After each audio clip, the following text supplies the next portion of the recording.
रिद्धि, पापा आए हैं। अरे पापा, आप आइए ना, अंदर चलिए। पापा नमस्ते। अबे ओ दो कौड़ी का इंसान, ज्यादा नमस्ते उमस्ते मत कर, समझा ना? मारूंगा एक झापड़ खींच के, बदमाश कहीं का। अरे वो तो मेरी बिटिया का जन्मदिन था कि मैं चला या गिफ्ट देने। जो तेरे जैसी की औकात नहीं है मेरे सामने में खड़े होने की, और बड़ा चला है मेरा दामाद बनने। तेरा दिमाग खराब हो गया था ना, इस बेवकूफ से शादी कर ली। क्या नतीजा निकला बेटा है? अरे रहने को घर नहीं, सोने को बिस्तर नहीं, खाने को रोटी नहीं, और तुम्हारी जिंदगी इस तरह रोड पे बीत रही है। रिद्धि, तुम पापा को अंदर बैठाओ, मैं पापा के लिए दूध और चाय पत्ती लेके आता हूँ, चाय बनाएंगे। ओए सुन, कोई चाय चीनी लाने की जरूरत नहीं, समझा? और तुझे क्या लगता है तू जैसे फटीचर के यहाँ आके मैं चाय पानी पीऊंगा? तेरी इतनी औकात है कि मुझे चाय पिला सके? तुझे क्या लगता है 2 रुपए का चाय पिला के तू हमारा स्वागत करना चाहता है?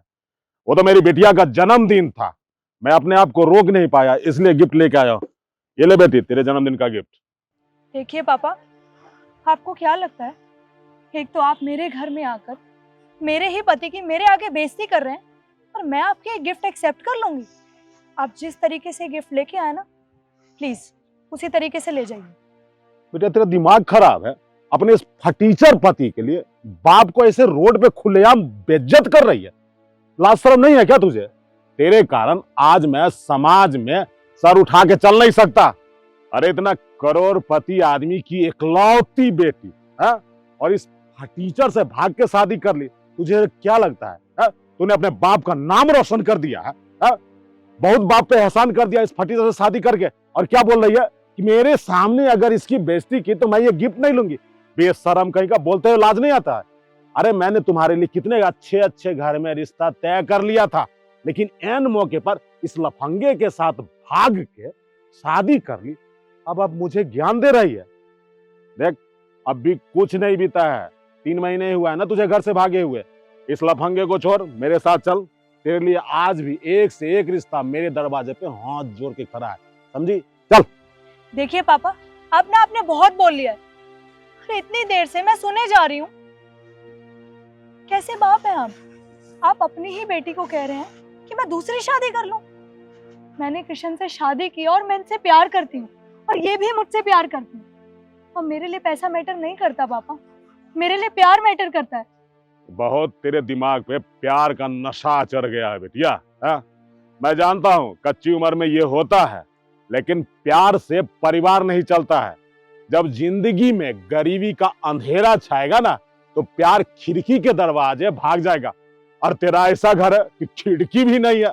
अरे कितनी क्या कहूं, तूने शर्मिंदा कर दिया मुझे समाज के कारण। अभी भी कुछ बीता है क्या? चल मेरे साथ, नहीं रहना इसके साथ तुझे। पापा मैंने आपको बोल दिया ना कि मुझे आपके साथ नहीं जाना है, प्लीज आप जाइए यहाँ से। नहीं जाना है ना? ठीक है बेटिया, मैंने तो तुझे दलदल से निकालने की पूरी कोशिश की, लेकिन अब मैं किसी का किस्मत तो नहीं बदल सकता ना। तेरी किस्मत में यही भुखमरी, गरीबी और इस भिखारी के साथ जिंदगी बिताना लिखा है, तो ठीक है तू इसी के साथ रह।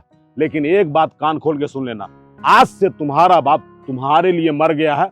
अगर फ्यूचर में कोई जरूरत हो ना, तो आ मत जाना मेरे दरवाजे पे कि पापा मुझे इस चीज की जरूरत है, उस चीज की जरूरत है, समझी? आज से तेरा हमारा रिश्ता खत्म। रह इस भिखारी के साथ, चल बेटा।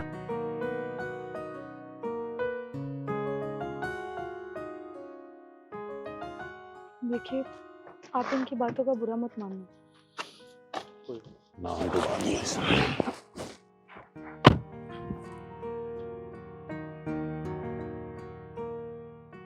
क्या हुआ पापा, सब ठीक तो है?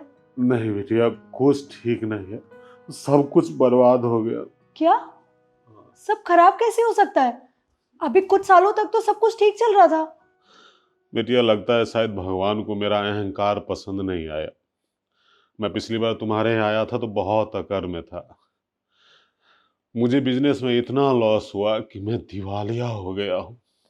अपनी जमा पूंजी तक देनदारों को दे चुका हूँ। सब कुछ बेचने के बावजूद भी मेरे ऊपर अभी 20 करोड़ का कर्जा है।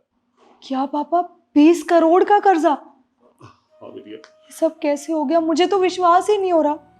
बेटी, विश्वास तो मुझे भी नहीं हो रहा है कि आकाश में उड़ने वाला इंसान एकाएक धरती पर ऐसे मुंह के बल गिरेगा। कि सही से उठ के चल भी नहीं पा रहा हूँ बेटा। बेटा मुझे समझ नहीं आ रहा है, अगर मैं अपने देनदारों को 20 करोड़ नहीं दूंगा तो वो लोग केस कर देंगे और मुझे जेल हो जाएगा। देखिए पापा, आप कुछ भी अनाप शनाप मत बोलिए। कोई केस नहीं होगा आप पर, आपकी बेटी है ना अभी। रिद्धि,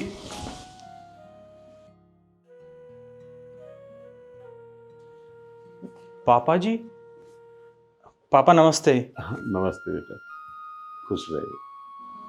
कृष्ण, पापा को कंपनी में बहुत लॉस हुआ है और इनकी कंपनी बिल्कुल बंद हो चुकी है और पापा पर 20 करोड़ का कर्ज है, इसीलिए यहाँ पर आए हैं। देखो रिद्धि, मैंने तुम्हारे पापा में और अपने पापा में कभी फ़र्क नहीं किया। और हाँ, पापा ने उस दिन जो हमारे साथ किया, मैंने उसका कभी बुरा भी नहीं माना।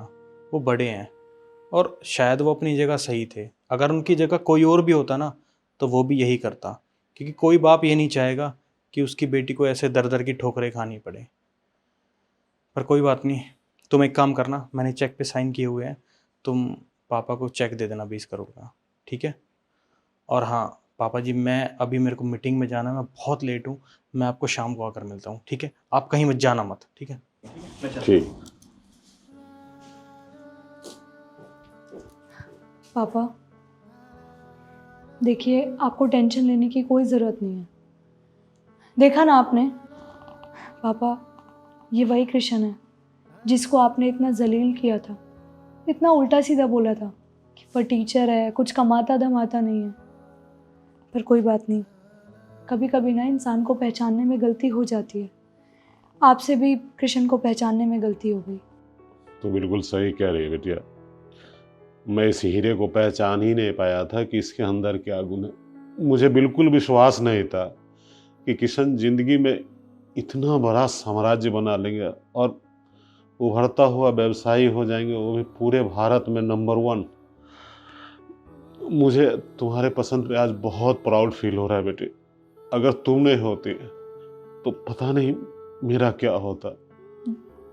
ये तो है पापा, किशन ने बहुत मेहनत की है। और देखा पापा, किशन ने आपसे एक बार भी नहीं पूछा कि आपको पैसे की ज़रूरत क्यों है। सीधा उन्होंने ये बोल दिया कि मैं आपको चेक दे दूँ। बहुत अच्छे हैं किशन और बहुत प्यार करते हैं मुझसे। पापा अब आपको टेंशन लेने की कोई ज़रूरत नहीं है, ठीक है? और आपको ना अब हमारे साथ ही रहना है। तुम्हारे साथ? अरे नहीं बेटिया, देख तुम लोग अपनी ज़िंदगी में खुश रहो, क्यों उस बूढ़े बाप को सहारा दे रही है? देखो मैं गुजर बसर कर लूँगा कहीं। देखिए पापा, पुरानी बातें भूल जाइए, कोई फ़ायदा नहीं है उन चीज़ों का। अगर आप हमारे साथ इस घर में रहेंगे तो कृष्ण और मुझे दोनों को अच्छा लगेगा। आप खुद देखिए ना, कितना बड़ा घर है और हम दोनों सिर्फ अकेले रहते हैं यहाँ पर। हमें भी बहुत अकेला फील होता है। अगर आप साथ रहेंगे तो अच्छा लगेगा। देख बेटिया, अगर दामाद बाबू को कोई एतराज़ ना हो तो मुझे यहाँ रहने में कोई दिक्कत नहीं है, क्योंकि दामाद बाबू को मैंने रोड पे खुलेआम बेइज्जत किया था और इस बात का मुझे आज तक आत्मग्लानि है। अगर उनको कोई एतराज़ नहीं है तो ठीक है, जैसी तुम्हारी मर्जी। तो ठीक है, फिर आज से आप हमारे साथ ही रहेंगे। मैं अभी के लिए आपके लिए अच्छी सी चाय बना के लाती हूँ, डिनर साथ में करेंगे। हाँ बेटा ठीक।